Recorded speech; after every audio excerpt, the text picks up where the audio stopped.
Hi hello everyone. അപ്പൊ നമ്മൾ കഴിഞ്ഞ വീഡിയോയിൽ ഫസ്റ്റ് യൂണിറ്റ് ആയിട്ടുള്ള മെന്റൽ സ്ലോ സ്റ്റാർട്ട് ചെയ്തിരുന്നു. നമുക്കിപ്പോൾ അതിന്റെ പാർട്ട് 2 വീഡിയോയിലോട്ട് കടക്കാം. അപ്പൊ ആദ്യം തന്നെ എന്താണ് ഇൻകംപ്ലീറ്റ് ഡോമിനൻസ് എന്ന് പറയാം. അതായത് രണ്ട് ട്രൂ ബ്രീഡിംഗ് ആയിട്ടുള്ള പാരന്റ്സിനെ എടുത്ത് ക്രോസ് ചെയ്യുകയാണെങ്കിൽ ഒരു ഇന്റർമീഡിയറ്റ് ആയിട്ടുള്ള ഒരു ഓഫ് സ്പ്രിങ്, അതായത് ഒരു ഹെട്രോസൈഗസ് ആയിട്ടുള്ള ഒരു ഓഫ് സ്പ്രിങ് ആയിരിക്കും അവിടെ പ്രൊഡ്യൂസ് ചെയ്യുക. ഇതിനാണ് നമ്മൾ ഇൻകംപ്ലീറ്റ് ഡോമിനൻസ് അല്ലെങ്കിൽ പാർഷ്യൽ ഡോമിനൻസ് എന്ന് പറയുന്നത്. ഫോർ എക്സാമ്പിൾ, നമ്മളിപ്പോൾ ഒരു ടോൾ പ്ലാന്റും ഒരു ഡ്വാർഫ് പ്ലാന്റും എടുത്ത് ക്രോസ് ചെയ്താൽ ടോളും ആയിരിക്കില്ല ഡ്വാർഫ് ആയിരിക്കില്ല ഉണ്ടാവുന്ന ഓഫ് സ്പ്രിങ്, അതായത് ഇതിനിടയിൽ വരുന്ന ഒരു ഹൈറ്റ് ഉള്ള ഒരു ഓഫ് സ്പ്രിങ് ആയിരിക്കും അവിടെ പ്രൊഡ്യൂസ് ചെയ്യുന്നത്. അപ്പോൾ ആ ജീനിന്റെ രണ്ട് അല്ലീൽസും അവിടെ പാർഷ്യലി എക്സ്പ്രസ്ഡ് ആവുന്നുണ്ട്. അപ്പോൾ ഫീനോടൈപ്പ് എങ്ങനെയായിരിക്കും? ഡോമിനന്റ് റെസസീവ് അല്ലീൽസിന് ഇന്റർമീഡിയറ്റ് ആയിട്ട് വരുന്ന ഒരു ഓഫ് സ്പ്രിങ് ആയിരിക്കും, അല്ലെങ്കിൽ ഒരു ഫീനോടൈപ്പ് ഉള്ള ഒരു ഓഫ് സ്പ്രിങ് ആയിരിക്കും അവിടെ പ്രൊഡ്യൂസ് ചെയ്തിട്ടുണ്ടാവുക. ഈ ഒരു കൺസെപ്റ്റ് ആദ്യമായിട്ട് ഇല്ലസ്ട്രേറ്റ് ചെയ്തത് കാൾ കൊറൻസ് ആണ്. അദ്ദേഹം എന്താ ചെയ്തതെന്ന് വെച്ചാൽ നമ്മുടെ 4 o'clock പ്ലാന്റ്സ്, അതായത് 4 മണി ചെടിയുടെ റെഡ് ഫ്ലവർ ഉള്ളതും വൈറ്റ് ഫ്ലവർ പ്രൊഡ്യൂസ് ചെയ്യുന്ന രണ്ട് പ്ലാന്റ്സ് തമ്മിൽ അദ്ദേഹം ക്രോസ് ചെയ്തു. അങ്ങനെ ക്രോസ് ചെയ്തപ്പോൾ F1 ജനറേഷൻ ഇങ്ങനെയാണ് വന്നത്. പിങ്ക് ഫ്ലവേർഡ് ആയിട്ടുള്ള ഓഫ് സ്പ്രിങ്സ് ആണ് F1 ജനറേഷനിൽ പ്രൊഡ്യൂസ് ചെയ്തത്. ഈ F1 ജനറേഷനിലുള്ള പ്ലാന്റ്സ് സെൽഫിങ് ചെയ്തപ്പോൾ F2 ജനറേഷൻ വന്നത് 1:2:1 എന്ന് പറയുന്ന റേഷ്യോയിലാണ്. അതായത് അവിടെ എന്ത് പ്രൊഡ്യൂസ് ചെയ്തു? 25% റെഡ് ഫ്ലവേഴ്സും 25% വൈറ്റ് ഫ്ലവേഴ്സും 50% പിങ്ക് ഫ്ലവേഴ്സും അവിടെ പ്രൊഡ്യൂസ് ചെയ്തു. അപ്പോൾ ഇവിടെ റെഡ് ആണ് ഡോമിനന്റ് ആയിട്ടുള്ള അല്ലീൽ, അതിന് നമുക്ക് ക്യാപിറ്റൽ ആർ എന്ന് റെപ്രസെന്റ് ചെയ്യാം. വൈറ്റ് ആണ് ഇവിടെ റിസസീവ് അല്ലീൽ, സോ അതിനെ നമുക്ക് സ്മോൾ ആർ വെച്ച് റെപ്രസെന്റ് ചെയ്യാം. അപ്പോൾ ഉണ്ടായ ഓഫ് സ്പ്രിങ് എന്താണ്? ഹെട്രോസൈഗസ് ആയിട്ടുള്ള ഒരു പ്ലാന്റ് ആണ്, അതിന് ക്യാപിറ്റൽ ആർ സ്മോൾ ആർ എന്ന് റെപ്രസെന്റ് ചെയ്യാം. അതൊരു ഇന്റർമീഡിയറ്റ് ആയിട്ടുള്ള പിങ്ക് കളർ ആയിരിക്കും പ്രൊഡ്യൂസ് ചെയ്യുക, കാരണം അതിന് ആവശ്യത്തിനുള്ള റെഡ് പിഗ്മെന്റ് പ്രൊഡ്യൂസ് ചെയ്യാൻ പറ്റത്തില്ല. ഇങ്ങനെയാണ് നമ്മുടെ ഇൻകംപ്ലീറ്റ് ഡോമിനൻസ് വർക്ക് ചെയ്യുന്നത്. അപ്പോൾ ഓഫ് സ്പ്രിങ് കാണിക്കുന്ന ഫീനോടൈപ്പ് എങ്ങനെയായിരിക്കും? രണ്ട് പാരന്റൽ ട്രേറ്റിനും ഇടയിൽ വരുന്ന ഒരു ഫീനോടൈപ്പ് ആയിരിക്കും നമ്മുടെ ഓഫ് സ്പ്രിങ് ഡിസ്പ്ലേ ചെയ്യുന്നത്. ഇനി ഇതിനൊരു മോളിക്കുലർ എക്സാമ്പിൾ ആണ് TSD എന്ന് പറയുന്നത്, അതായത് ടൈ സാക്സ് ഡിസീസ്. ഇതൊരു autosomal recessive pattern of inheritance കാണിക്കുന്ന റയർ ആയിട്ടുള്ള ഒരു ജനറ്റിക് ഡിസോർഡർ ആണ്. മെയിൻ ആയിട്ട് സെൻട്രൽ നെർവസ് സിസ്റ്റത്തിനെയാണ് ഇത് എഫക്ട് ചെയ്യുക. അതായത് ഒരു കുട്ടി ജനിക്കുന്ന സമയത്ത് നോർമൽ ആയിരിക്കും, പക്ഷെ ഒരു 6 മാസമൊക്കെ എത്തുമ്പോഴായിരിക്കും ഡിസീസ് സിംറ്റംസ് കാണിച്ചു തുടങ്ങാം. അതായത് മെന്റൽ ഫിസിക്കൽ എബിലിറ്റീസ് ലോസ് ആയി തുടങ്ങും, അതേപോലെ കാഴ്ച കേൾവി ശക്തിയൊക്കെ നഷ്ടപ്പെടും, മെന്റൽ റിട്ടാർഡേഷൻ സംഭവിക്കും. അങ്ങനെ ഒരു 5 വയസ്സ് വരെ ഈ കുട്ടി സർവൈവ് ചെയ്യാനുള്ള സാധ്യതയുള്ളൂ. ഇതിന് കാരണമായിട്ടുള്ള ഒരു എൻസൈമാണ് ഹെക്സോസെമിനിഡേസ് എ എന്ന് പറയുന്ന ഒരു എൻസൈം. അത് ഈ ഹെട്രോസൈഗസ് ആയിട്ടുള്ള കരിയേഴ്സിൽ നോർമൽ ലെവലിൽ 50% മാത്രമായിരിക്കും ഈ ഒരു എൻസൈം പ്രസന്റ് ആയിരിക്കുക. ഇത് മെയിൻ ആയിട്ട് 2 പോയിന്റ്സ് ആണ് കാണിക്കുന്നത്. ഒന്ന്, basis of recessive mutation and basis of incomplete dominance. Recessive മ്യൂട്ടേഷന്റെ കേസ് എന്താണെന്ന് വെച്ചാൽ സെൻട്രൽ നെർവസ് സിസ്റ്റത്തിന്റെ നോർമൽ ഫംഗ്ഷനിങ്ങിനും ഡെവലപ്മെന്റിനും ഒരു നോർമൽ ജീന് മതി. ഇപ്പൊ ഹെട്രോസൈഗോട്സ് ആണെങ്കിലും, ഹെട്രോസൈഗോട്ട് എന്ന് പറഞ്ഞാൽ എന്താണ്? ബോത്ത് അല്ലീൽസും ഡിസിമിലർ ആയിട്ടുള്ള കേസ് ആണെങ്കിൽ അതിൽ ഒരെണ്ണം നോർമൽ ആണെങ്കിൽ തന്നെ സെൻട്രൽ നെർവസ് സിസ്റ്റം ഫംഗ്ഷൻ ചെയ്തോളും. ഇനി ഇൻകംപ്ലീറ്റ് ഡോമിനൻസിന്റെ കേസ് ആണെങ്കിൽ രണ്ട് ഹോമോസൈഗോട്ടിനെ വെച്ച് കമ്പയർ ചെയ്യുമ്പോൾ ഈ ഹെട്രോസൈഗോട്ടിലെ എൻസൈമിന്റെ എമൗണ്ട് എങ്ങനെയാണ്? ഇന്റർമീഡിയറ്റ് ആണ്. TSD എങ്ങനെയുള്ള ആൾക്കാരിലാണ് മാനിഫെസ്റ്റ് ചെയ്യുക? ഹോമോസൈഗസ് ആയിട്ടുള്ള ഇൻഡിവിജ്വൽസ്. ഹോമോസൈഗസ് എന്ന് പറയുമ്പോൾ ബോത്ത് അല്ലീൽസും സിമിലർ ആണ്. ഈ അല്ലീൽസ് നമുക്ക് പാരന്റ്സിന്റെ നിന്നാണ് ഇൻഹെറിറ്റ് ചെയ്ത് കിട്ടുന്നത്. അപ്പോൾ മ്യൂട്ടന്റ് ആയിട്ടുള്ള അല്ലീൽസ് പാരന്റിൽ നിന്ന് ഇൻഹെറിറ്റ് ചെയ്ത് കിട്ടുന്ന ഇൻഡിവിജ്വൽസിനാണ് TSD മാനിഫെസ്റ്റ് ചെയ്യുക. ഹെക്സോസെമിനിഡേസ് എ എന്ന് പറയുന്ന എൻസൈമിന്റെ ആൽഫ സബ് യൂണിറ്റിനെ കോഡ് ചെയ്യുന്ന ജീൻ ഉണ്ട്. ഈ ജീൻ എവിടെയാണ് ലൊക്കേറ്റ് ചെയ്തിരിക്കുന്നത്? 15th ക്രോമസോമിലാണ് ലൊക്കേറ്റ് ചെയ്തിരിക്കുന്നത്. ഇതിന് ഏകദേശം 50 ഡിഫറെന്റ് മ്യൂട്ടേഷൻസ് ഉണ്ടാക്കാനുള്ള കേപ്പബിലിറ്റി ഉണ്ട്. ഇനി ഇൻകംപ്ലീറ്റ് ഡോമിനൻസിന് കുറച്ച് എക്സാമ്പിൾസ് പറയാം. ഒന്നാമത്തെയാണ് ഹ്യൂമൻ ഹൈറ്റ് പാറ്റേൺ. അതായത് ഒരു ടോൾ ആയിട്ടുള്ള പാരന്റും ഡ്വാർഫ് ആയിട്ടുള്ള പാരന്റ് തമ്മിൽ മീറ്റ് ചെയ്യുകയാണെങ്കിൽ ഓഫ് സ്പ്രിങ് എങ്ങനെയുള്ളതായിരിക്കും? ഇന്റർമീഡിയറ്റ് ആയിട്ടുള്ള ഓഫ് സ്പ്രിങ് ആയിരിക്കും ഉണ്ടാവുക. അടുത്ത എക്സാമ്പിൾ ആണ് സ്കിൻ കളർ. അതായത് ഡാർക്ക് ലൈറ്റ് കളേഴ്സ് ഉള്ള സ്കിൻ കളേഴ്സ് ഉള്ള പേരൻസ് ആണെങ്കിൽ ഇന്റർമീഡിയറ്റ് സ്കിൻ കളർ ഉള്ള കുട്ടിയായിരിക്കും ഉണ്ടാവുക. മെലാനിൻ കണ്ടന്റിൽ വരുന്ന വേരിയേഷൻ കൊണ്ടാണ് ഇങ്ങനെ സംഭവിക്കുന്നത്. വേറെ ഒരു എക്സാമ്പിൾ ആണ് നമ്മുടെ ഹാൻഡ് സൈസ്. മീഡിയം ആയിട്ടുള്ള ഹാൻഡ് സൈസ് ഉള്ള ഓഫ് സ്പ്രിങ് ആയിരിക്കും ഉണ്ടാവുക പാരന്റ്സിനെ വെച്ച് കമ്പയർ ചെയ്യുമ്പോൾ. ഇനി എന്താണ് കോ ഡോമിനൻസ് എന്ന് പറയാം. അതായത് രണ്ട് അല്ലീൽസും ഓഫ് സ്പ്രിങ്ങിൽ ഒരുമിച്ച് എക്സ്പ്രസ് ആവുന്ന കണ്ടീഷനാണ് നമ്മൾ കോ ഡോമിനൻസ് എന്ന് പറയാം. അവിടെ ഒരു അല്ലീലും ഡോമിനന്റും ആയിരിക്കില്ല, റിസസീവും ആയിരിക്കില്ല, രണ്ടും പ്രസന്റ് ആയിരിക്കും. ഹെട്രോസൈഗോട്ടിന്റെ ഒക്കെ ആണെങ്കിൽ രണ്ട് അല്ലീൽസും ഫുള്ളി എക്സിബിറ്റഡ് ആയിരിക്കും. ഹെട്രോസൈഗോട്സിൽ ഒരു യൂണീക് പാറ്റേൺ ഓഫ് എക്സ്പ്രഷൻ ആണ് കാണിക്കുക. അതായത് രണ്ട് ഹോമോസൈഗോട്ടിനെ വെച്ച് കമ്പയർ ചെയ്യുമ്പോൾ ഈ ഹെട്രോസൈഗോട്ട് ഫീനോട്ടിപ്പിക്കലി വളരെ വ്യത്യാസമുള്ളതായിരിക്കും. ഫീനോട്ടിപ്പിക്കലി എന്ന് പറയുമ്പോൾ വിസിബിൾ ആയിട്ടുള്ള ക്യാരക്ടേഴ്സ് എല്ലാം വളരെ വ്യത്യസ്തമായിരിക്കും. അപ്പോൾ ഫീനോടൈപ്പ് എങ്ങനെയായിരിക്കും? ഹോമോസൈഗോട്ടിന്റെ ജീനോടൈപ്പിനെ വെച്ച് നോക്കുമ്പോൾ ഡിസ്റ്റിങ്ക്റ്റ് ആയിരിക്കും. ഈ രണ്ട് അലീൽസും കോഡ് ചെയ്യുന്ന എൻ പ്രോഡക്ട്സ് എങ്ങനെയാണ്? നോൺ ഐഡന്റിക്കൽ ആണ്. ഒന്നല്ലെങ്കിൽ അവരുടെ അമിനോ ആസിഡ് സീക്വൻസിൽ എന്തെങ്കിലും ഡിഫറൻസ് ഉണ്ടായിരിക്കും, അല്ലെങ്കിൽ വേറെ ഏതെങ്കിലും കെമിക്കൽ ഗ്രൂപ്പ്സിന്റെ പ്രസൻസ് അവിടെ കാണാൻ പറ്റും. ഇതിനൊരു എക്സാമ്പിൾ ആണ് വൈറ്റ് കളർ ഫ്ലവർ പ്രൊഡ്യൂസ് ചെയ്യുന്ന ഒരു പ്ലാന്റ്, അത് റിസസീവ് അല്ലീലാണ് അതിനുള്ളത്. റെഡ് കളർ ഫ്ലവർ പ്രൊഡ്യൂസ് ചെയ്യുന്ന മറ്റൊരു പ്ലാന്റ്, അതിന് ഡോമിനന്റ് അല്ലീലാണ്. ഇത് തമ്മിൽ ക്രോസ് ബ്രീഡ് ചെയ്തപ്പോൾ എങ്ങനെയാണ് ഓഫ് സ്പ്രിംഗ് വന്നത്? പിങ്ക് ആൻഡ് വൈറ്റ് കളറുള്ള ഓഫ് സ്പ്രിംഗ് ആണ് അവിടെ പ്രൊഡ്യൂസ് ചെയ്തത്. അപ്പോൾ F1 ജനറേഷൻ വന്നപ്പോൾ അവിടെ റെഡ് ഉണ്ടായി, സ്പോട്ടഡ് ആയിട്ടുള്ള വൈറ്റ് ആൻഡ് പിങ്ക് ഉണ്ടായി, പിന്നെ വൈറ്റ് ഉണ്ടായി, സെയിം ജീനോട്ടിപ്പിക് റേഷ്യോയില്. ഇനി കോഡോമിനൻസിന് കുറച്ച് എക്സാമ്പിൾ, അതായത് കോഡോമിനൻസ് കാണിക്കുന്ന അല്ലീൽസിന്റെ കുറച്ച് എക്സാമ്പിൾ പറയാം. MNAB blood group antigen, sickle cell trait, അതേപോലെ ഹ്യൂമൻസിൽ കാണുന്ന MHC അല്ലീൽസ്, പിന്നെ കാറ്റിൽസിലും ഹോഴ്സസിലും ഒക്കെ കാണുന്ന റോൺ കോഡ് കളർ അല്ലീൽസ് ഒക്കെയാണ് കോഡോമിനൻസ് കാണിക്കുന്ന അല്ലീൽസിന് കുറച്ച് എക്സാമ്പിൾസ്. ഇനി ഒരു ഹെട്രോസൈഗോട്ടിനെ കൺസിഡർ ചെയ്യാം. അതായത് HAHS എന്ന് പറയുന്ന രണ്ട് അല്ലീൽസ് ഉള്ള ഒരു ഹെട്രോസൈഗോട്ട്. ഈ രണ്ട് അല്ലീൽസും കോഡോമിനന്റ് ആണ്, അതായത് ഓഫ് സ്പ്രിംഗിൽ ഈക്വലി എക്സ്പ്രസ് ചെയ്യുന്നതാണ്. ഈ രണ്ട് അല്ലീൽസിനെയും ബെയർ ചെയ്യുന്ന അല്ലെങ്കിൽ ക്യാരി ചെയ്യുന്ന സെൽസ് രണ്ട് ടൈപ്പ് ഓഫ് ഹീമോഗ്ലോബിൻ മോളിക്യൂൾസിനെ ആയിരിക്കും പ്രൊഡ്യൂസ് ചെയ്യുക, HBA ആൻഡ് HBS. അതേപോലെ മറ്റൊരു എക്സാമ്പിൾ ആണ് ഒരു പ്യൂർ ബ്രീഡ് ആയിട്ടുള്ള റെഡ് കാറ്റിലും ഒരു പ്യൂർ ബ്രീഡ് ആയിട്ടുള്ള വൈറ്റ് കാറ്റിലും തമ്മിൽ ബ്രീഡ് ചെയ്താൽ ഓഫ് സ്പ്രിംഗ് എങ്ങനെയുള്ളതായിരിക്കും? White and red hairs mix ആയിട്ടുള്ള കാറ്റിലായിരിക്കും അവിടെ പ്രൊഡ്യൂസ് ചെയ്യുക. അതായത് റോൺ കോഡ് കളർ ഉള്ള കാറ്റിലായിരിക്കും അവിടെ പ്രൊഡ്യൂസ് ചെയ്യുക. അതൊരു ഹെട്രോസൈഗോട്ട് ആയിരിക്കും. പിന്നീട് ഈ ഹെട്രോസൈഗോട്സിനെ നമ്മൾ മെയ്റ്റ് ചെയ്യിക്കുകയാണ്. അങ്ങനെ മെയ്റ്റ് ചെയ്യുമ്പോൾ നമ്മൾ എക്സ്പെക്ട് ചെയ്യുന്ന റേഷ്യോ എന്താണ്? 3:1 എന്ന് പറഞ്ഞ ഫീനോട്ടിപ്പിക് റേഷ്യോ വരും എന്നാണ് വിചാരിച്ചത്. പക്ഷെ അതിനെ റീപ്ലേസ് ചെയ്തുകൊണ്ട് അവിടെ വന്നത് 1:2:1 എന്ന് പറയുന്ന ഫീനോട്ടിപ്പിക് റേഷ്യോ ആണ്. അതായത് ഒരു റെഡ് ടൈപ്പ് ഉണ്ടായി, രണ്ട് റോൺ ടൈപ്പ് ഉണ്ടായി, ഒരു വൈറ്റ് ടൈപ്പും അവിടെ പ്രൊഡ്യൂസ് ചെയ്തു. മറ്റൊരു എക്സാമ്പിൾ ആണ് നമ്മുടെ MHC മോളിക്യൂൾ. MHC മോളിക്യൂളിന്റെ ഫംഗ്ഷൻ എന്താണ്? ഏതെങ്കിലും ഒരു പാത്തോജനിക് ഓർഗാനിസം ബോഡിയിലേക്ക് എൻ്റർ ചെയ്യുകയാണെങ്കിൽ ആ പാത്തോജന്റെ ആന്റിജനിക് പെപ്റ്റൈഡിനെ സെല്ലിന്റെ പുറത്തേക്ക് പ്രസന്റ് ചെയ്യും. അപ്പൊ നമ്മുടെ T ലിംഫോസൈറ്റ്സിന് ഇതിനെ പെട്ടെന്ന് ഡിറ്റക്ട് ചെയ്യാൻ പറ്റും, ഒരു ഇമ്മ്യൂൺ റെസ്പോൺസ് ട്രിഗർ ചെയ്യാൻ പറ്റും, ഈ പാത്തോജൻസിനെ ബോഡിയിൽ നിന്ന് പെട്ടെന്ന് തന്നെ എലിസിറ്റ് ചെയ്യാൻ പറ്റും. ഈ MHCയുടെ അല്ലീൽസും കോഡോമിനൻസ് കാണിക്കുന്നുണ്ട്. അപ്പോൾ ഈ MHC അല്ലീൽസിന്റെ കോഡോമിനൻസ് എന്തിനെ അലോ ചെയ്യും? ഈ രണ്ട് അല്ലീൽസിന്റെയും പ്രോട്ടീൻ പ്രൊഡക്റ്റിന്റെ എക്സ്പ്രഷന് അലോ ചെയ്യും. അപ്പൊ അതിനും ആന്റിജൻ പ്രസന്റേഷനിൽ ടേക്ക് പാർട്ട് ചെയ്യാൻ പറ്റും. ഈ പാത്തോജനിക് ഓർഗാനിസത്തിന് എഗെയിൻസ്റ്റ് ആയിട്ട് എഫക്റ്റീവ്ലി അവർക്ക് ഫൈറ്റ് ചെയ്യാൻ പറ്റും. ഇനി എന്താണ് മൾട്ടിപ്പിൾ അല്ലീൽസ് എന്ന് പറയാം. അതായത് ഒരു ജീനിന് രണ്ട് അല്ലീൽ വീതമാണ് ഓരോ ഓർഗാനിസത്തിലും പ്രസന്റ് ആയിട്ടുള്ളത്. പക്ഷെ രണ്ടിൽ കൂടുതൽ അല്ലീൽസ് ഉള്ള ഓർഗാനിസംസും ഉണ്ട്. അങ്ങനെ ഒരു ജീനിന്റെ തന്നെ രണ്ട് ഫോംസിനും കൂടുതൽ പ്രസന്റ് ആണെങ്കിൽ അവർ പറയുന്നതാണ് മൾട്ടിപ്പിൾ അല്ലീൽസ് അല്ലെങ്കിൽ പോളിമോർഫിക് എന്ന്. ഇതിനൊരു എക്സാമ്പിൾ ആണ് നമ്മുടെ കാറ്റിൽ കാണുന്ന കോഡ് കളർ. അപ്പൊ കാറ്റിലെ കോഡ് കളറിനെ ഡിറ്റർമൈൻ ചെയ്യുന്ന ജീനിന് മൾട്ടിപ്പിൾ വാരിയൻസ് പ്രസന്റ് ആണ്, അതായത് കുറെ വകഭേദങ്ങളുണ്ട്. അപ്പൊ ഏതൊക്കെ കോഡ് കളർ വരും കാറ്റില്? ബ്ലാക്ക് വരാം, ഓറഞ്ച് വരാം, ബ്രൗൺ വരാം, വൈറ്റ് വരാം. അപ്പോൾ ഈ മൾട്ടിപ്പിൾ ആയിട്ടുള്ള അല്ലീൽസ് ആണ് കോഡ് കളറിന് റെസ്പോൺസിബിൾ ആയിട്ടുള്ളത്. ഈ അല്ലീൽസിന്റെ എക്സ്പ്രഷനെയും ഇൻഹെറിറ്റൻസിനെയും ഒക്കെ ഡിപ്പെൻഡ് ചെയ്തിട്ടാണ് അവിടെയുള്ള പിഗ്മെന്റ് പ്രൊഡ്യൂസിങ് പ്രോട്ടീൻ ഇരിക്കുന്നത്. മറ്റൊരു എക്സാമ്പിൾ ആണ് റാബിറ്റിൽ കാണുന്ന കോഡ് കളർ. അതായത് 4 അല്ലീൽസ് ആണ് റാബിറ്റിലെ കോഡ് കളറിനെ ഡിറ്റർമൈൻ ചെയ്യുന്നത്. ഏതൊക്കെയാണ്? C+, CCH, CHC. അപ്പോൾ ഇതിൽ C+ ആണ് ഏറ്റവും ഡോമിനന്റ് ആയിട്ടുള്ള അല്ലീൽ എന്ന് പറയുന്നത്. ലീസ്റ്റ് ഡോമിനന്റ് അല്ലെങ്കിൽ റെസസീവ് എന്ന് പറയുന്നത് ഏതാണ്? വെറും C ആണ്. അപ്പൊ 4 ഫീനോടൈപ്സ് ആണ് റാബിറ്റിൽ വരാൻ സാധ്യത. ഏതൊക്കെയാണ്? വൈൽഡ് ടൈപ്പ്, അതായത് ബ്രൗൺ ഫെർ ഉള്ളതാണ് വൈൽഡ് ടൈപ്പ് എന്ന് പറയുന്നത്.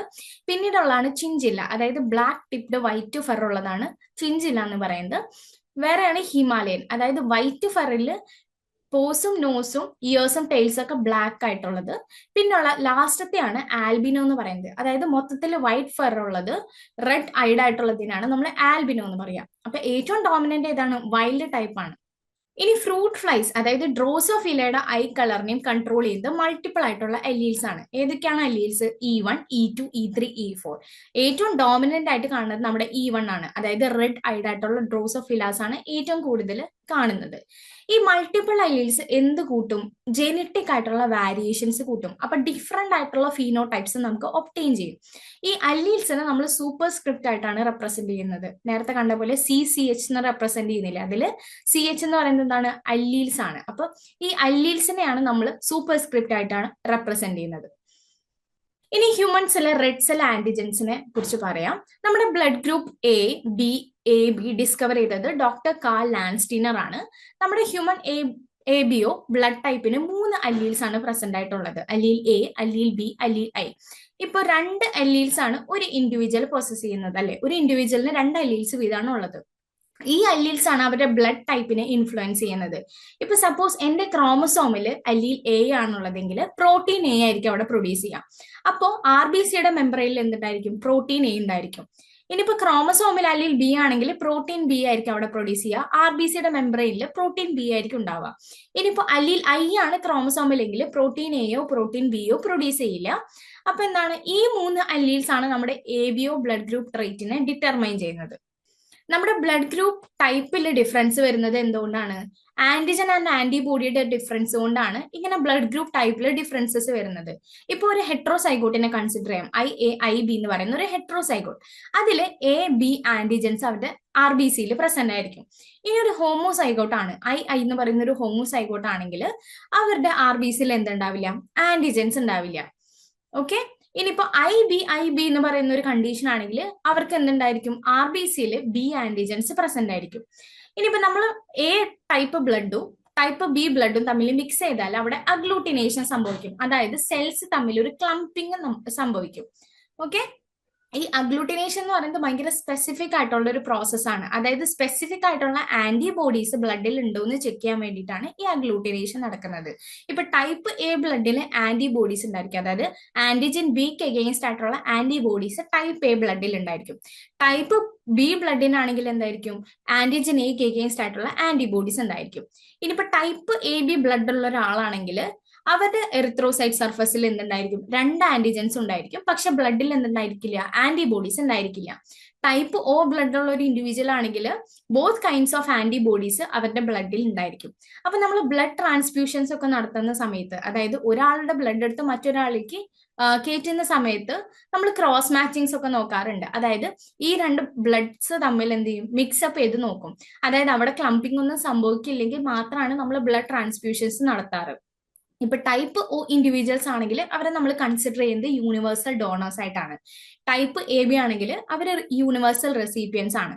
ടൈപ്പ് ഒ റെസിപ്പിയൻസിന് വേറെ ഏത് ബ്ലഡ് ടൈപ്പ് എടുത്താലും കോംപ്ലിക്കേഷൻസ് സംഭവിക്കും. അതേപോലെ ടൈപ്പ് എ ബി ഇൻഡിവിജ്വൽസ് ആണെങ്കിൽ ടൈപ്പ് എ ബി ഇൻഡിവിജ്വൽസിന് മാത്രമേ ബ്ലഡ് ഡൊണേറ്റ് ചെയ്യാൻ പറ്റുള്ളൂ, ഇല്ലെങ്കിൽ അവിടെ കോംപ്ലിക്കേഷൻസ് സംഭവിക്കും.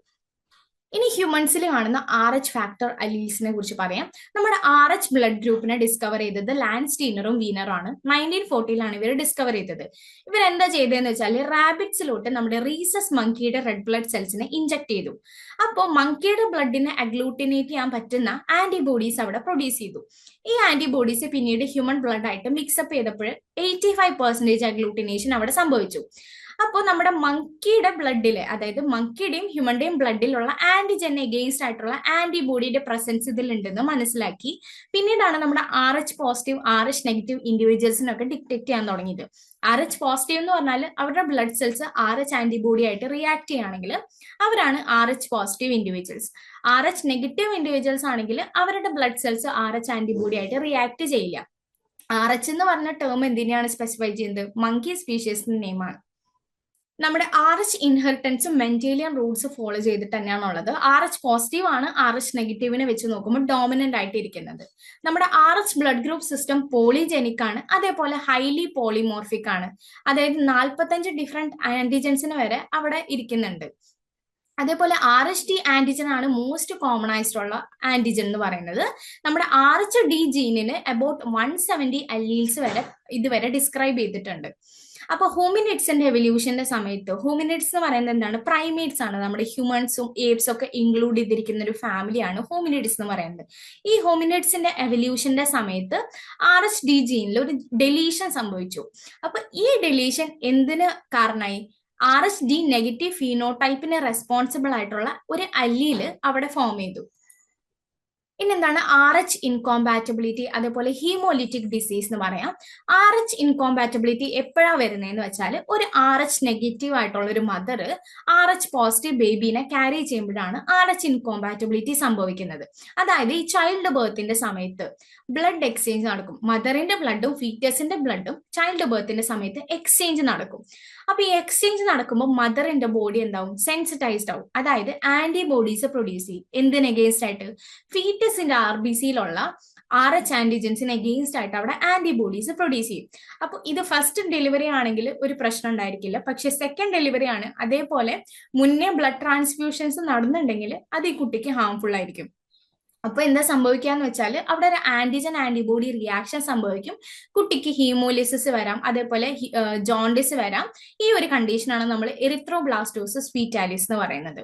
സിംറ്റംസ് എങ്ങനെയായിരിക്കും? മൈൽഡ് തൊട്ട് സിവിയർ വരെ ആയിരിക്കും. പ്രോപ്പർ ആയിട്ട് മാനേജ് ചെയ്തില്ലെങ്കിൽ ആ ന്യൂ ബോണിന്റെ ഡെത്ത് വരെ സംഭവിക്കും. അപ്പൊ നമ്മുടെ RH ഹീമോലിറ്റിക് അനീമിയ പ്രിവെന്റ് ചെയ്യാൻ വേണ്ടിയിട്ട് നമുക്ക് പാസീവായിട്ട് ഇമ്മ്യൂണൈസ് ചെയ്യാം. അതായത് ഒരു ഇൻകംപ്ലീറ്റ് ആന്റിബോഡീനെ ബോഡിയിലേക്ക് ഇഞ്ചക്ട് ചെയ്താൽ RH ഹീമോലിറ്റിക് അനീമിയ എന്ന് നമുക്ക് രക്ഷപ്പെടാം. അപ്പൊ ഈ ആന്റിബോഡീസ് എന്ത് ചെയ്യില്ല? അഗ്ലൂട്ടിനേറ്റ് ചെയ്യില്ല. അതായത് ഈ ഫീറ്റസിന്റെ RBCയിലുള്ള ആന്റിജൻസ് ആയിട്ട് പ്രശ്നമൊന്നും സംഭവിക്കില്ല, അല്ലെങ്കിൽ അഗ്ലൂട്ടിനേറ്റ് ചെയ്യില്ല. ഇതെന്താ ചെയ്യാന്ന് വെച്ചാൽ ഈ ആന്റിബോഡീസ് എന്ത് ചെയ്യും? ഈ RBCയിലുള്ള, അതായത് ഫീറ്റസിന്റെ RBCയിലുള്ള ആന്റിജനെ പോയിട്ട് അറ്റാച്ച് ചെയ്യും. അങ്ങനെ അറ്റാച്ച് ചെയ്തിട്ട് ഇതിന്റെ സർഫസിൽ ഒരു കോട്ടിംഗ് പോലെ ആക്ട് ചെയ്യും. അപ്പം മദറിന്റെ ബോഡി സെൻസിറ്റൈസ്ഡ് ആവില്ല. മദറിന്റെ ബോഡിയിൽ നിന്ന് ആന്റിബോഡീസ് ഒന്നും പ്രൊഡ്യൂസ് ചെയ്യില്ല. ഈ ഇൻകംപ്ലീറ്റ് ആയിട്ടുള്ള ആന്റിബോഡീസ് എപ്പോഴാ ഇഞ്ചക്ട് ചെയ്യാന്ന് വെച്ചാല് നമ്മുടെ മദർ അപ്പൊ തന്നെ അതായത് ഫസ്റ്റ് ഡെലിവറിന്റെ സമയത്ത് ആണ് ഈ ഇൻകംപ്ലീറ്റ് ആന്റിബോഡീസ് ബോഡിയിലേക്ക് ഇഞ്ചക്ട് ചെയ്യേണ്ടത്. ഈ ഇഞ്ചക്റ്റഡ് ആന്റിബോഡീസ് കൊണ്ട് മദറിനോ ഫീറ്റസിനോ ഒരു ഡേഞ്ചർ സംഭവിക്കില്ല. വിത്തിൻ മന്ത്സ് തന്നെ ഇത് ബോഡിയിൽ നിന്ന് ഡിസപ്പിയർ ആയിക്കോളും.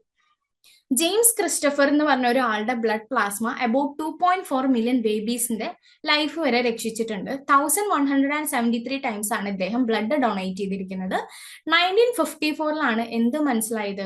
ഇദ്ദേഹത്തിന്റെ ബോഡിയിൽ സ്ട്രോങ് ആയിട്ടുള്ള ആന്റിബോഡീസ് ഉണ്ട്. അതായത് ഈ DRH ഗ്രൂപ്പ് ആന്റിജൻ എഗെയിൻസ്റ്റ് ആയിട്ടുള്ള സ്ട്രോങ് ആയിട്ടുള്ള ആന്റിബോഡീസ് ഉണ്ടെന്ന് മനസ്സിലായി. അപ്പോൾ ഈ ആന്റിബോഡീസിന്റെ ഡിസ്കവറി എന്തിനെ ഹെൽപ്പ് ചെയ്തു? ഇമ്മ്യൂണോഗ്ലോബുലിൻ ബേസ്ഡ് ആയിട്ടുള്ള പ്രൊഡക്റ്റിന്റെ ഡെവലപ്മെന്റിന് ഹെൽപ്പ് ചെയ്തു. ആ പ്രോഡക്ട്സ് എന്തിന് ഹെൽപ്പ് ചെയ്യും? അതായത് ന്യൂ ബോണിൽ വരുന്ന ഹീമോലിറ്റിക് ഡിസീസ് പ്രിവെന്റ് ചെയ്യാൻ വേണ്ടിയിട്ട് ഹെൽപ്പ് ചെയ്യും. ഈ പ്രോഡക്ട്സിൽ ഹൈ ലെവൽ ഓഫ് ആന്റി-D ആന്റിബോഡീസ് ഉണ്ട്. അത് ഈ RH നെഗറ്റീവ് മദേഴ്സിലേക്ക് കൊടുക്കുകയാണെന്ന് വിചാരിക്കുക. അപ്പൊ ഈ കുട്ടിക്ക് എന്ത് സംഭവിക്കില്ല? എറിത്രോബ്ലാസ്റ്റോസിസ് ഫീറ്റാലിസ് എന്ന് പറഞ്ഞ കണ്ടീഷൻ ഒന്നും വരില്ല. അപ്പൊ പിന്നീട് റിസർച്ച് ഒക്കെ നടത്തിയപ്പോഴാണ് നമ്മുടെ RhoGAM കണ്ടുപിടിച്ചത്. അതായത് കൊമേഴ്ഷ്യൽ ആയിട്ടുള്ള ആന്റി-D ഇമ്മ്യൂണോഗ്ലോബുലിൻ ആണ് RhoGAM എന്ന് പറയുന്നത്. ഇനി MHC മോളിക്യൂളിന്റെ കാര്യമാണ് പറയുന്നത്. നമ്മൾ നേരത്തെ പറഞ്ഞതാണ്. MHC മോളിക്യൂളിന്റെ ഫംഗ്ഷൻ എന്താണ്? ഏതെങ്കിലും ഒരു പാത്തോജൻ ബോഡിയിലേക്ക് എൻട്രി ആണെങ്കിൽ ആന്റിജനിക് പെപ്റ്റൈഡ്സിനെ പുറത്തേക്ക് എക്സ്പ്രസ്ഡ് ആക്കും, അല്ലെങ്കിൽ പ്രസന്റ് ചെയ്യും. അപ്പൊ നമ്മുടെ T ലിംഫോസൈറ്റ്സിന് ഇതിനെ പെട്ടെന്ന് ഡിറ്റക്ട് ചെയ്ത് ഇമ്മ്യൂൺ റെസ്പോൺസ് ആക്ടിവേറ്റ് ചെയ്യാൻ പറ്റും. ഈ MHCയും ഹൈ ലെവൽ ഓഫ് പോളിമോർഫിസം കാണിക്കുന്നുണ്ട്. അതായത് ഈ ജീനിന് എന്തുണ്ട്? Large number of allelic variance present ആണ്. അപ്പോൾ ഒരു പോപ്പുലേഷനിൽ തന്നെ ഡൈവേഴ്സിറ്റി കാണാൻ സാധിക്കും. നമ്മുടെ MHC ക്ലാസ് 1 ആൻഡ് ക്ലാസ് 2 ജീൻസിന് അബൌട്ട് 200 അല്ലീൽസ് പ്രസന്റ് ആണ്. അപ്പൊ ഇൻഡിവിജ്വൽസ് ഒക്കെ എങ്ങനെയായിരിക്കും? ഹെട്രോസൈഗസ് ആയിട്ടുള്ള ഇൻഡിവിജ്വൽസ് ആയിരിക്കും. അപ്പൊ കോഡോമിനൻസ് പോളിമോർഫിസം എന്നൊക്കെ പറയുന്നത് എന്തിന് കേപ്പബിൾ ആണ്? Great variety of MHC molecule produce ചെയ്യാൻ കേപ്പബിൾ ആണ്. അപ്പൊ നമ്മുടെ ഇൻഡിവിജ്വൽ ആയിട്ടുള്ള MHC അല്ലീൽസ് കോഡ് ചെയ്യുന്ന പ്രോട്ടീൻസ് എന്ത് കാണിക്കും? ഡിഫറൻസസ് കാണിക്കും. ഒരു 20 അമിനോ ആസിഡ്സിൽ വരെ ഓരോ പ്രോട്ടീൻസും അല്ലെങ്കിൽ ഓരോന്നും ഡിഫറെന്റ് ആണ്. അതേപോലെ ഓരോ അല്ലീലിന്റെ പ്രോഡക്റ്റും യൂണീക്ക് ആയിരിക്കും. അതായത് പെപ്റ്റൈഡ് ബൈൻഡിങ് പ്രോപ്പർട്ടീസ് ഓരോന്നിലും ഡിഫറെന്റ് ആയിരിക്കും. അതേപോലെ നമ്മുടെ ഡിഗ്രി ഓഫ് MHC പോളിമോർഫിസും സ്പീഷീസിന്റെ സർവൈവലും തമ്മിൽ ബന്ധമുണ്ടെന്ന് സയന്റിസ്റ്റുകൾ കണ്ടുപിടിച്ചു. അതിനൊരു എക്സാമ്പിൾ ആണ് ചീറ്റ പോപ്പുലേഷൻ. അതായത് ചീറ്റ പോപ്പുലേഷൻ എക്സ്റ്റിങ്ഷന്റെ വക്കിൽ നിൽക്കുന്ന സമയം ഉണ്ടായിട്ടുണ്ട്. കാരണം എന്താന്ന് വെച്ചാൽ അവരുടെ MHC ലോസയിൽ ഒരു വാരിയബിലിറ്റിയും ഇല്ല. അപ്പൊ ഒരു വൈഡ് സ്പ്രെഡ് ആയിട്ടുള്ള ഒരു ഡിസീസ് ഇവരെ എഫക്ട് ചെയ്യുകയാണെങ്കിൽ ഇവർക്ക് എന്ത് ചെയ്യാൻ പറ്റില്ല? ആ ഡിസീസിൽ നിന്ന് എസ്കേപ്പ് ചെയ്യാൻ പറ്റില്ല. ആ പോപ്പുലേഷൻ തന്നെ ലോസ്റ്റ് ആയി പോകും. അതേപോലെ വേറെ ഇമ്പോർട്ടന്റ് ആയിട്ടുള്ള ഒരു ഇംപ്ലിക്കേഷൻ എന്താന്ന് വെച്ചാൽ നമ്മുടെ MHC ലോസയുടെ ഹൈ ഡൈവേഴ്സിറ്റി കൊണ്ടുള്ള ഒരു പ്രശ്നമാണ് ഓർഗൻ ട്രാൻസ്പ്ലാന്റിന്റെ സമയത്ത് MHC മാച്ചിങ് ഡോണേഴ്സിന് കിട്ടാനുള്ള പ്രോബബിലിറ്റി വളരെ കുറവാണ്. ഇനി പ്ലാന്റ്സിലുള്ള ഇൻകോമ്പാറ്റബിലിറ്റി അല്ലീൽസിനെ കുറിച്ച് പറയാം. അതായത് ചില പ്ലാന്റ്സ് സെൽഫ് പോളിനേറ്റ് ചെയ്യില്ല, പകരം അവർ വേറെ പ്ലാന്റ്സ് ആയിട്ട് ക്രോസ് പോളിനേറ്റ് ചെയ്യും. ഈ ഒരു ഫിനോമിനെയാണ് നമ്മൾ സെൽഫ് ഇൻകോമ്പാറ്റബിലിറ്റി എന്ന് പറയുന്നത്. അപ്പൊ ചില ജനറ്റിക് സിസ്റ്റംസ് ആണ് ഇങ്ങനെ ഈ സെൽഫ് ഇൻകോമ്പാറ്റബിൾ സ്പീഷീസിൽ ആക്ട് ചെയ്യുന്നത്. ഇത് മൾട്ടിപ്പിൾ അല്ലീൽസിന് വളരെ നല്ലൊരു എക്സാമ്പിൾ ആണ്. ഇങ്ങനത്തെ സിസ്റ്റംസ് കുറെ ഡൈക്കോട്ട് മോണോക്കോട്ട് പ്ലാന്റ്സിൽ കാണാൻ പറ്റും. നമ്മുടെ sweet cherries, tobacco, petunias, evening പ്രിംറോസസിലൊക്കെ ഈ സിസ്റ്റംസ് കാണാൻ പറ്റും. ഈ സ്പീഷീസിലൊക്കെ ഒരു ജീൻ ഈ കോമ്പാറ്റബിലിറ്റി ഇൻകോമ്പാറ്റബിലിറ്റി റിലേഷൻസിനെ ഡിറ്റർമൈൻ ചെയ്യും. ഇതിന് ഡിഫറെന്റ് ആയിട്ടുള്ള അല്ലീലിക് ഫോംസ് പ്രസന്റ് ആണ്. ഈ ഒരു ഡയഗ്രാം കാണുന്നതിൽ ആദ്യത്തെ ഡയഗ്രാം എന്താ ഡിപിക്ട് ചെയ്യുന്നത്? ഇതൊരു ഫുള്ളി കോമ്പാറ്റബിൾ ആയിട്ടുള്ള റിയാക്ഷൻ ആണ്. സെക്കൻഡ് എന്താ കാണിക്കുന്നതെന്ന് വെച്ചാൽ ഒരു പാർഷ്യലി കോമ്പാറ്റബിൾ ആണ്. തേർഡ് എന്താണ്? ഫുള്ളി ഇൻകോമ്പാറ്റബിൾ ആയിട്ടുള്ള ഒരു റിയാക്ഷൻ ആണ്. അപ്പോൾ ഈ ഇൻകോമ്പാറ്റബിലിറ്റി മെക്കാനിസം എന്താന്ന് വെച്ചാൽ നമ്മുടെ പൊള്ളൻ ഗ്രെയിൻ എസ് അല്ലീൽ എന്ന് പറയുന്ന ഒരു അല്ലീലിനെ ക്യാരി ചെയ്യുന്നുണ്ട്. ഈ അല്ലീല് അവരുടെ മെറ്റേണൽ ടിഷ്യൂലും പ്രസന്റ് ആണെങ്കിൽ അത് വളരില്ല. പക്ഷെ ഈ അല്ലീല് മെറ്റേണൽ ടിഷ്യൂല് പ്രസന്റ് അല്ലെങ്കിൽ പൊള്ളൻ ഗ്രെയിൻ എന്ത് പ്രൊഡ്യൂസ് ചെയ്യും? പൊള്ളൻ ട്യൂബ് പ്രൊഡ്യൂസ് ചെയ്യും. പൊള്ളൻ ട്യൂബിൽ മെയിൽ ന്യൂക്ലിയസ് ഉണ്ടായിരിക്കും. അങ്ങനെ അവിടെ ഫെർട്ടിലൈസേഷൻ നടക്കും. നമ്മുടെ എസ് അല്ലീലിന്റെ നമ്പർ എന്ന് പറയുന്നത് ഓരോ സ്പീഷീസിലും ഡിഫറെന്റ് ആണ്. ഇപ്പൊ ഈവനിങ് പ്രിംറോസസിലും ക്ലോവേഴ്സിലും ഒക്കെ ആണെങ്കിൽ അബൌട്ട് 50 എസ് അല്ലീൽസ് പ്രസന്റ് ആയിരിക്കും. നമ്മുടെ സെൽഫ് ഇൻകോമ്പാറ്റബിലിറ്റി സിസ്റ്റംസും അതേപോലെ ഹ്യൂമൻസിൽ കാണുന്ന MHC സിസ്റ്റവും കമ്പാരബിൾ ആണ്. അതായത് ഈ രണ്ട് മെക്കാനിസംസും ഇൻബ്രീഡിങ്ങിനെ പ്രിവെന്റ് ചെയ്ത് ഔട്ട് ബ്രീഡിങ് പ്രൊമോട്ട് ചെയ്യാൻ വേണ്ടിയിട്ടുള്ളതാണ്. അങ്ങനെ ചെയ്യുമ്പോൾ എന്താ സംഭവിക്കുക? ജനറ്റിക് ആയിട്ടുള്ള വാരിയബിലിറ്റി കൂടും, സ്പീഷീസിന് അഡാപ്റ്റീവ് വാല്യൂസ് കൂടും, സർവൈവലൊക്കെ കൂടും. ഇനി എന്താണ് ലീത്തൽ അല്ലീൽസ് എന്ന് പറയാം. ലീത്തൽ അല്ലീൽ എന്ന് പറഞ്ഞാൽ മ്യൂട്ടന്റ് അല്ലീൽസ് ആണ്. അതായത് എസെൻഷ്യൽ ആയിട്ടുള്ള, അതായത് ആവശ്യമുള്ള ജീൻ പ്രൊഡക്റ്റിന്റെ പ്രൊഡക്ഷനെ ഈ അല്ലീൽസ് പ്രിവെന്റ് ചെയ്യും. അപ്പൊ വയബിലിറ്റി കുറയും, അതായത് സർവൈവ് ചെയ്യാനുള്ള ചാൻസസ് കുറയും, എംബ്രിയോണിക് ഡെവലപ്മെന്റും ബയോകെമിക്കൽ ഫംഗ്ഷനിങ് ഒക്കെ ഇംപയർഡ് ആവും. അപ്പൊ ആ ഒരു ഓർഗാനിസത്തിന്റെ ഡെത്ത് വരെ സംഭവിക്കും. ഈ അല്ലീൽസ് എന്താണ്? റെസിസീവ് ആയിരിക്കാം, ഡോമിനന്റും ആയിരിക്കാം. ഇതിന്റെ ഒരു എക്സാമ്പിൾ ആണ് നമ്മുടെ ഡ്രോസോഫിലയുടെ കേസ്. അതായത് വൈൽഡ് ടൈപ്പ് ആയിട്ടുള്ള ഡ്രോസോഫില ഫ്ലൈസ് ആയിരിക്കും വൈറ്റ് ഐഡ് ആയിട്ടുള്ള വെസ്റ്റീജിയൽ വിങ്സ് ഉള്ള ഡ്രോസോഫില ഫ്ലൈസിനെ വെച്ച് നോക്കുമ്പോൾ കൂടുതൽ സർവൈവ് ചെയ്യാൻ ചാൻസ്. കാരണം ഈ വൈറ്റ് ഐഡ് ആയിട്ടുള്ള ഡ്രോസോഫിലാസ് ആണെങ്കിൽ ലൈറ്റിനെ ഡിറ്റക്ട് ചെയ്യാൻ ബുദ്ധിമുട്ടായിരിക്കും. അതേപോലെ അവർക്ക് ഡിമിനിഷ്ഡ് ആയിട്ടുള്ള വിങ്സ് ആയിരിക്കും, അപ്പൊ പറക്കാനുള്ള കഴിവുണ്ടാവില്ല. ഇനി നമ്മുടെ റിസസീവ് ലീത്തലിന് ഒരു എക്സാമ്പിൾ ആണ് നമ്മുടെ TSD അല്ലെങ്കിൽ ടേ സാക്സ് ഡിസീസ്. ഹെട്രോസൈഗസ് ആയിട്ടുള്ള കണ്ടീഷനിൽ ഇതിനൊരു എഫക്റ്റ് ഉണ്ടാവില്ല. കാരണം ഹെട്രോസൈഗസ് എന്ന് പറയുമ്പോൾ ബോത്ത് അല്ലീൽസും ഡിഫറെന്റ് ആണ്. അപ്പൊ അതിൽ ഒരു അല്ലീല് നോർമൽ ആണെങ്കിൽ നമ്മുടെ സെൻട്രൽ നെർവസ് സിസ്റ്റത്തിന്റെ ഫംഗ്ഷനിങ്ങും ഡെവലപ്മെന്റും ഒക്കെ നടക്കും. ഇനി എന്താണ് ഇവര് ലീത്തൽ ആയിരിക്കുന്നത് എപ്പോഴായിരിക്കും? ഹോമോസൈഗസ് ആയിട്ടുള്ള ഒരു കണ്ടീഷൻ ആണെന്ന് വിചാരിക്കുക. അതായത് ബോത്ത് അല്ലീൽസും സിമിലർ ആണ്. ഈ രണ്ട് അല്ലീൽസിനും പ്രശ്നം ഉണ്ടെങ്കിൽ എന്തായിരിക്കും? അത് ഡെത്ത് വരെ സംഭവിക്കാം. ഇനി ഡോമിനന്റ് ലീതൽ ഹാംഫുൾ ആയിരിക്കും എപ്പോ? ഹോമോസൈഗസ് ആയിട്ടുള്ള കണ്ടീഷനിൽ. ഇനി ഹെട്രോസൈഗസ് ആണെങ്കിൽ അവരെന്ത് ചെയ്യും? ഈ ലീതൽ ജീനിനെ ക്യാരി ചെയ്യും. 1904 ല്യൂസിൻ എന്ത് കണ്ടുപിടിച്ചു? മൈസിലെ യെല്ലോ കോഡ് കളറിനെ കുറിച്ച് സ്റ്റഡി ചെയ്തു. അപ്പോൾ അതൊരു നോൺ മെന്റേലിയൻ ഇൻഹെറിറ്റൻസ് പാറ്റേൺ ആണ് ഫോളോ ചെയ്യുന്നതെന്ന് ല്യൂസിൻ ഡിസ്കവർ ചെയ്തു. അദ്ദേഹം എന്താ ചെയ്തതെന്ന് വെച്ചാൽ രണ്ട് യെല്ലോ മൈസുകളെ തമ്മിൽ ക്രോസ് ചെയ്തു. അങ്ങനെ ക്രോസ് ചെയ്തപ്പോൾ 2:1 എന്ന് പറഞ്ഞ റേഷ്യോ ആണ് അവിടെ ഒബ്റ്റെയിൻ ചെയ്തത്. അതായത് രണ്ട് യെല്ലോയും ഒരു എഗൌട്ടിയാണ് അവിടെ പ്രൊഡ്യൂസ് ചെയ്തത്. പക്ഷെ എക്സ്പെക്ട് ചെയ്തിരുന്ന റേഷ്യോ എന്താണ്? 3:1 എന്ന് പറഞ്ഞ റേഷ്യോ ആണ് എക്സ്പെക്ട് ചെയ്തിരുന്നത്. പിന്നീട് ഈ യെല്ലോ മൈസിനെ എഗൌട്ടി വെച്ച് ക്രോസ് ചെയ്തു. അങ്ങനെ ക്രോസ് ചെയ്തപ്പോൾ പ്രോജനി എങ്ങനെയാണ് വന്നത്? അഗൌട്ടി യെല്ലോ 1:1 എന്ന് പറഞ്ഞ റേഷ്യോയിലാണ് വന്നത്. അപ്പൊ അദ്ദേഹം എന്താ കൺക്ലൂഡ് ചെയ്തതെന്ന് വെച്ചാൽ യെല്ലോ കോഡ് കളർ ആണ് ഡോമിനന്റ് ആയിട്ടുള്ള ട്രൈറ്റ്. യെല്ലോ മൈസ് എപ്പോഴും എന്തായിരിക്കും? ഹെട്രോസൈഗസ് ആയിരിക്കും. പ്രോജനിയിൽ ഹോമോസൈഗസ് ആയിട്ടുള്ള യെല്ലോസ് പ്രൊഡ്യൂസ് ചെയ്യില്ല എന്ന് മനസ്സിലായി. അതേപോലെ 1910 ആയപ്പോൾ കാസിലും ലിറ്റിലും എന്ത് കണ്ടുപിടിച്ചു? രണ്ട് ഹൈട്രോസൈഗോട്സ് തമ്മിൽ ക്രോസ് ചെയ്തപ്പോൾ 25% ഓഫ് പ്രോജിനീസ് എംബ്രിയോണിക് ഡെവലപ്മെന്റിന്റെ സമയത്ത് തന്നെ മരിച്ചു പോകുന്നതായിട്ട് കണ്ടു. അപ്പോൾ എന്ത് മനസ്സിലായി? നമ്മുടെ മെന്റേലിയൻ റേഷ്യോ ഫോളോ ചെയ്തിട്ട് അവിടെ ട്രൈറ്റുകളുടെ ട്രാൻസ്മിഷൻ നടക്കുന്നുണ്ട്. പക്ഷെ നമ്മുടെ ഹോമോസൈഗസ് ആയിട്ടുള്ള യെല്ലോ പ്രോജനീസ് സർവൈവ് ചെയ്യുന്നില്ല. സർവൈവിംഗ് പ്രോജനിയുടെ റേഷ്യോ എന്ന് പറയുന്നത് 2:1 മാത്രമാണ്. Molecular basis of lethality caused by yellow coat colour allele. അതായത് ഒരു ജീനോടൈപ്പ് എ എന്ന് പറയുന്ന ഒരു ഹോമോസൈഗസ് ആയിട്ടുള്ള ഒരു ആനിമല് എങ്ങനത്തെ ഫീനോടൈപ്പ് ആയിരിക്കും പ്രൊഡ്യൂസ് ചെയ്യുക? അഗൌട്ടി ഫീനോടൈപ്പ് ആയിരിക്കും പ്രൊഡ്യൂസ് ചെയ്യുക. അതായത് ബ്ലാക്ക് ഹെയർ ഷാഫ്റ്റിൽ യെല്ലോ ബാൻഡ്സ് വരുന്ന രീതിക്കുള്ള ഒരു ഫീനോടൈപ്പ് ആയിരിക്കും പ്രൊഡ്യൂസ് ചെയ്യുക. ഇനി ജീനോടൈപ്പ് AAY എന്ന് പറയുന്ന ഒരു ഹെട്രോസൈഗസ് ആയിട്ടുള്ള ഒരു ആനിമൽ ആണെങ്കിൽ അവരുടെ ത്രൂ ഔട്ട് ഹെയർ ഷാഫ്റ്റ് എങ്ങനെയായിരിക്കും? യെല്ലോ പിഗ്മെന്റ് ആയിരിക്കും പ്രൊഡ്യൂസ് ചെയ്യുക. ഇതിന് കാരണം എന്താന്ന് വെച്ചാൽ നമ്മുടെ റെഗുലേറ്ററി റീജിയനിൽ വരുന്ന ഒരു ഡെലീഷൻ ആണ്. അബൌട്ട് 170 ബേസ് പെയേഴ്സിൽ അവിടെ ഒരു ഡെലീഷൻ സംഭവിക്കും. അപ്പൊ AY എന്ന് പറയുന്ന ഒരു LEയിൽ അവിടെ പ്രൊഡ്യൂസ് ചെയ്യും. ഈ LEയിൽ എപ്പോഴും ടേൺ ഓൺ ആയിരിക്കും, അതായത് എപ്പോഴും ഡോമിനന്റ് ആയിട്ടുള്ള ഒരു എഫക്റ്റ് ആയിരിക്കും ഈ LEയിൽ കാണിക്കാം. അപ്പൊ മോളിക്കുലർ അനാലിസിസ് ചെയ്തപ്പോൾ എന്ത് മനസ്സിലായി? ഈ AY LEയിൽ വരുന്ന ഡെലീഷൻ എങ്ങോട്ടേക്ക് എക്സ്റ്റെൻഡ് ആവും? അഡ്ജസന്റ് ജീൻ ആയിട്ടുള്ള, അതായത് തൊട്ടപ്പുറത്തുള്ള മെർക്ക് ജീനിലോട്ടും ഇത് എക്സ്റ്റെൻഡ് ആവും. മെർക്ക് ജീനിന്റെ കോഡിംഗ് റീജിയണിലോട്ടും ഈ ഒരു ഡെലീഷൻ പോകുന്നുണ്ട്. അപ്പോ ഈ മെർക്ക് ജീനിന്റെ ഫംഗ്ഷൻ എന്താന്ന് വെച്ചാൽ ഒരു ഫങ്ഷണൽ പ്രോട്ടീൻ, എംബ്രിയോണിക് ഡെവലപ്മെന്റിന് ആവശ്യമായിട്ടുള്ള ഫങ്ഷണൽ പ്രോട്ടീനെ കോഡ് ചെയ്യുന്നതാണ് മെർക്ക് ജീനിന്റെ ഫംഗ്ഷൻ. പക്ഷെ ഇങ്ങനെ കോഡിംഗ് റീജിയണിലോട്ട് ഈ ഡെലീഷൻ എക്സ്റ്റെൻഡ് ചെയ്യുമ്പോൾ മെർക്ക് ജീനിന് എന്ത് ചെയ്യാൻ പറ്റില്ല? ഈ ഫങ്ഷണൽ പ്രോട്ടീനെ കോഡ് ചെയ്യാൻ പറ്റില്ല. അപ്പൊ ഹോമോസൈഗസ് കണ്ടീഷനിൽ ലീതാലിറ്റി, അതായത് ഡെത്ത് സംഭവിക്കും. ഇനി ഹെട്രോസൈഗോട്സ് ആണ്. ഹെട്രോസൈഗോട്സ് ആണെങ്കിൽ അതിൽ ഒരു നോർമൽ അലീൽ ഉണ്ടെങ്കിൽ എന്ത് പ്രൊഡ്യൂസ് ചെയ്യാൻ പറ്റും? ഈ മെർക്ക് ജീനിന് അതിന്റെ പ്രോട്ടീൻ പ്രൊഡക്റ്റിനെ കോഡ് ചെയ്യാൻ പറ്റും, അങ്ങനെ സർവൈവ് ചെയ്യാൻ പറ്റും.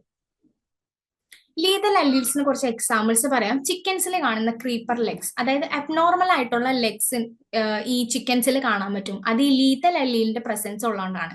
അതേപോലെ മാക്സ് കാറ്റിൽ ടെയിൽ ആബ്സെന്റ് ആയിരിക്കും ലീതൽ അല്ലീലിന്റെ പ്രസൻസ് ഉള്ളതുകൊണ്ട്. മറ്റൊരു എക്സാമ്പിൾ ആണ് നമ്മുടെ ലീഷ് നൈഹാൻ സിൻഡ്രം. അതൊരു എക്സ് ലിങ്ക്ഡ് റെസസീവ് ഡിസോർഡർ ആണ്. ഹൈപ്പോസാന്തിൻ ഗ്വാനൈൻ ഫോസ്ഫോ റൈബോസിൽ ട്രാൻസ്ഫറേസ് എന്ന് പറയുന്ന ഒരു എൻസൈമിന്റെ ഡെഫിഷ്യൻസി കൊണ്ട് ഉണ്ടാവുന്ന ഒരു സിൻഡ്രം ആണിത്. അപ്പൊ മെന്റൽ റിട്ടാർഡേഷൻ, മോട്ടോ ഡിഫക്റ്റ് കാണാം, അതേപോലെ ഡെത്ത് വരെ സംഭവിക്കാം, ഏർലി ഡെത്ത് വരെ സംഭവിക്കാം. ഈ ലീതൽ എഫക്റ്റ്, അതായത് ഈ ഡെത്ത് കോസ് ചെയ്യുന്ന ഒരു എഫക്റ്റ് ഡോമിനന്റ് ആണെങ്കിൽ ഈ അല്ലീല് ക്യാരി ചെയ്യുന്ന എല്ലാ ഇൻഡിവിജ്വൽസും ഡൈ ചെയ്യും. ആ പോപ്പുലേഷനിൽ നിന്ന് ഈ അല്ലീല് ലോസ്റ്റ് ആവും ചെയ്യും. മറ്റൊരു എക്സാമ്പിൾ ആണ് നമ്മുടെ ഹണ്ടിങ്ടൺ ഡിസീസ്. ഇത് ഡോമിനന്റ് ലീത്തലിന്റെ ഒരു എക്സാമ്പിൾ ആണ്. അതായത് ഡോമിനന്റ് ലീത്തലിന്റെ പ്രസൻസ് ഉള്ളതുകൊണ്ട് ഈ അസുഖം എപ്പോഴായിരിക്കും സ്റ്റാർട്ട് ചെയ്യുക? ഒരു 30 വയസ്സ് ഒക്കെ എത്തുമ്പോഴാണ് ഈ ഹണ്ടിങ്ടൺ ഡിസീസിന്റെ സിംറ്റംസ് കാണിച്ചു തുടങ്ങുക. അപ്പൊ റീപ്രൊഡക്റ്റീവ് ഏജ് വരെ ഒരു പേഴ്സണ് ജീവിക്കാൻ പറ്റും. അതുകൊണ്ട് തന്നെ ഇതിനൊരു സബ് ലീതൽ കാറ്റഗറിയിലാണ് അറേഞ്ച് ചെയ്തിരിക്കുന്നത്. ഇതൊരു ന്യൂറോളജിക്കൽ ഡിസോർഡർ ആണ്. അൺകൺട്രോൾ ആയിട്ടുള്ള ട്വിച്ചിങ്ങും മസിൽ സ്പാസംസ് ഒക്കെ കാണാൻ പറ്റും സിംറ്റംസ് ആയിട്ട്. മറ്റൊരു എക്സാമ്പിൾ ആണ് നമ്മുടെ അക്കോൺഡ്രോപ്ലാസിയ. അതൊരു ബോൺ ഡിസോർഡർ ആണ്. ഓട്ടോസോമൽ പാറ്റേൺ ഓഫ് ഇൻഹെറിറ്റൻസ് ആണ് കാണിക്കുക. FGFR2 ജീനിന്റെ 380th പൊസിഷനിൽ വരുന്ന മിസ്സെൻസ് മ്യൂട്ടേഷൻ കൊണ്ടാണ് അക്കോൺഡ്രോപ്ലാസിയ കോസ് ചെയ്യുക. അപ്പോൾ അവിടെ അമിനോ ആസിഡ് ആയിട്ടുള്ള ഗ്ലൈസിൻ അർജിനിൻ ആയിട്ട് ചേഞ്ച് ആവും. ഒരു മ്യൂട്ടൻ ജീനിന്റെ പ്രസൻസ് ഉള്ള ഇൻഡിവിജ്വൽസ് ആണെങ്കിൽ അവർക്ക് ഡ്വാർഫിസം ആയിരിക്കും കാണിക്കുക. ഹോമോസൈഗസ് ആയിട്ടുള്ള കണ്ടീഷൻ ആണെങ്കിൽ അത് ഫേറ്റൽ ആയിരിക്കും, അതായത് മരണം വരെ സംഭവിക്കാം. ഇനി എന്താണ് കണ്ടീഷൻ ലീതൽ ജീൻസ് എന്ന് പറയാം. കണ്ടീഷണൽ ലീതൽ ജീൻസ് എന്താന്ന് വെച്ചാൽ ആ അല്ലീൽ ആ ഒരു ഇൻഡിവിജ്വലിനെ നോർമൽ ആയിട്ട് ജീവിക്കാൻ വിടും. പക്ഷെ എൻവയോൺമെന്റിൽ എന്തെങ്കിലും ഓൾട്ടറേഷൻസ്, അതായത് ചേഞ്ചസ് സംഭവിക്കുകയാണെങ്കിൽ അത് ലീതൽ ആവും, അതായത് ഹാംഫുൾ ആയിരിക്കും. ഇതിന്റെ ഒരു എക്സാമ്പിൾ ആണ് നമ്മുടെ ഗ്ലൂക്കോസ് 6 ഫോസ്ഫേറ്റ് ഡീഹൈഡ്രോജനേസ് ഡെഫിഷ്യൻസി എന്ന് പറയുന്ന ഒരു ഇൻഹെറിറ്റഡ് ഡിസോർഡർ. G6PD എന്ന് പറഞ്ഞ ജീനിൽ വരുന്ന മ്യൂട്ടേഷൻ കൊണ്ടാണ് ഇത് സംഭവിക്കാം. ഇത് മെയിൻ ആയിട്ട് ആഫ്രിക്കൻ മെഡിറ്ററേനിയൻ ഡെസെൻഡൻസ് ആയിട്ടുള്ള മെയിൽസിലാണ് കാണുക. ഈ ഡിസീസ് എങ്ങനെ സ്റ്റാർട്ട് ചെയ്യാന്ന് വെച്ചാൽ എന്തെങ്കിലും ഒരു ഓക്സിഡേറ്റീവ് സ്ട്രെസ്സോ, അതായത് ആസ്പിരിനോ, ഇൻഫെക്ഷൻസ് ഒക്കെ വരികയാണെങ്കിലാണ് ഈ സിംറ്റംസ് കാണിച്ചു തുടങ്ങാം. ഈ ഒരു കണ്ടീഷനിൽ റെഡ് ബ്ലഡ് സെൽസ് എന്ത് കോസ് ചെയ്യും? ലൈസിസ് കോസ് ചെയ്യും. അങ്ങനെ ലൈസിസ് സംഭവിക്കുമ്പോൾ ബ്ലഡ് വെസൽസിൽ ബ്ലോക്കേജ് സംഭവിക്കും, കിഡ്നി ഫെയിലിയർ സംഭവിക്കും, ഡെത്ത് വരെ സംഭവിക്കാം. ഇനി കുറച്ച് ക്വസ്റ്റ്യൻസ് ഡിസ്കസ് ചെയ്യാം. What are the salient features of chromosomal theory of inheritance? അപ്പൊ ക്രോമസോമൽ തിയറി ഓഫ് ഇൻഹെറിറ്റൻസ് എന്താണ്? നമ്മുടെ ഹോമോലോഗസ് പെയർ ഓഫ് ക്രോമസോംസ് മിയോസിസിന്റെ സമയത്ത് എന്ത് ചെയ്യും? മൈഗ്രേറ്റ് ചെയ്യും, അതായത് ഓപ്പോസിറ്റ് സൈഡ്സിലോട്ട് അവർ മൂവ് ചെയ്യും. അപ്പൊ നമ്മുടെ പാരന്റ്സ് എന്ത് ചെയ്യും? ഗാമേറ്റ്സ് പ്രൊഡ്യൂസ് ചെയ്യുന്നുണ്ട്. അപ്പൊ ഗാമേറ്റ്സ് പ്രൊഡ്യൂസ് ചെയ്യും. അപ്പോൾ ഈ ഗാമേറ്റ്സിന്റെ പ്രത്യേകത എന്താന്ന് വെച്ചാൽ പാരന്റ്സിന്റെ നമ്പർ ഓഫ് ക്രോമസോമിന്റെ half the number of chromosomes ആയിരിക്കും ഇതിൽ ഉണ്ടായിരിക്കുക, അതായത് ഗാമേറ്റ്സിൽ ഉണ്ടായിരിക്കുക. അപ്പൊ മെയിൽസും ഫീമെയിൽസും പ്രൊഡ്യൂസ് ചെയ്യുന്ന ഗാമേറ്റ്സ് സൈസിലും മോർഫോളജിയിലും ഒക്കെ ഡിഫറെന്റ് ആണ്. പക്ഷേ അവരുടെ ക്രോമസോം നമ്പർ എന്തായിരിക്കും? ഈക്വൽ ആയിരിക്കും. ഇത് എന്താ കാണിക്കുന്നതെന്ന് വെച്ചാൽ ഓരോ പാരന്റ്സും ജനറ്റിക് ഇൻഫോർമേഷൻ ഈക്വൽ ആയിട്ടായിരിക്കും ഈ ഗാമേറ്റ്സിലേക്ക് കോൺട്രിബ്യൂട്ട് ചെയ്യുക. ഓക്കെ. പിന്നെ ഈ ഗാമേറ്റ്സ് ഫെർട്ടിലൈസേഷന്റെ സമയത്ത് ക്രോമസോം നമ്പർ റീസ്റ്റോർ ചെയ്യും. പാരന്റ്സിൻ്റെതായിട്ടുള്ള അത്രയും തന്നെ ക്രോമസോം നമ്പർ റീസ്റ്റോർ ചെയ്യും. ഇതാണ് ക്രോമസോമൽ തിയറി ഓഫ് ഇൻഹെറിറ്റൻസ് എന്ന് പറയുന്നത്. ഇനി എന്താണ് ലീതൽ അല്ലീൽ എന്ന് ചോദിക്കുന്നുണ്ട്. ലീതൽ അല്ലീൽ എന്താണ്? മ്യൂട്ടന്റ് ആയിട്ടുള്ള അല്ലീലാണ്. നമ്മൾ നേരത്തെ ഡിസ്കസ് ചെയ്താണ്, മ്യൂട്ടന്റ് ആയിട്ടുള്ള അല്ലീലാണ്. എസെൻഷ്യൽ ആയിട്ടുള്ള ജീൻ പ്രൊഡക്ഷനെ പ്രിവെന്റ് ചെയ്യും ഇവര്. ഇതിനൊരു എക്സാമ്പിൾ ആണ് നമ്മുടെ ഡ്രോസോഫിലയുടെ വെസ്റ്റീജിയൽ വിങ്സ് ഉള്ളതും വൈറ്റ് ആയിട്ടുള്ള ഡ്രോസോഫില ഫ്ലൈസ് ആയിരിക്കും ഏറ്റവും സർവൈവ് ചെയ്യാൻ കുറവ് വൈൽഡ് ടൈപ്പിനെ വെച്ച് നോക്കുമ്പോൾ. ഇനി നെക്സ്റ്റ് ക്വസ്റ്റ്യൻ ആണ്, Saroj who has blood group O RH negative is married to Mohan who has blood group B RH positive and have a normal healthy child who is O RH positive. They plan to have a second child. Will the couple face any problem during pregnancy? What advice can you give? അപ്പോൾ ഇതിൽ സരോജ് എന്താണ്, RH negative ആണ്. കുട്ടി എങ്ങനെയാണ്, healthy ആയിട്ടുള്ള ചൈൽഡാണ്, പക്ഷെ RH positive ആണ്. അപ്പോ ഫസ്റ്റ് ഡെലിവറിന്റെ സമയത്ത് സരോജ് റോഗാം ഇഞ്ചക്ഷൻ, അതായത് ആ ഒരു ആന്റിബോഡി പാസീവ്ലി ഇമ്മ്യൂണൈസ് ചെയ്തിട്ടില്ലെങ്കിൽ നെക്സ്റ്റ് പ്രഗ്നൻസിയിലെ കോംപ്ലിക്കേഷൻസ് വരാം. അപ്പൊ നെക്സ്റ്റ് പ്രഗ്നൻസിയുടെ സമയത്ത് വീണ്ടും RH പോസിറ്റീവ് ബേബിനെയാണ് ക്യാരി ചെയ്യുന്നതെങ്കിൽ എറിത്രോബ്ലാസ്റ്റോസിസ് ഫീറ്റാലിസിസ് ഒക്കെ വരാം. അപ്പൊ എന്ത് അഡ്വൈസാ കൊടുക്കാന്ന് വെച്ചാല്, ഈ മദറിന്റെ ബോഡിയിൽ മുന്നേ ആന്റിബോഡീസ് പ്രൊഡ്യൂസ് ചെയ്തിട്ടുണ്ടോ എന്ന് ചെക്ക് ചെയ്യണം. അപ്പൊ എന്ത് അഡ്വൈസാ കൊടുക്കാന്ന് വെച്ചാൽ നമ്മൾ ഡോക്ടറെ കൺസൾട്ട് ചെയ്യണം എന്നുള്ള ഒരു അഡ്വൈസ് ആയിരിക്കും കൊടുക്കുക. Thank you.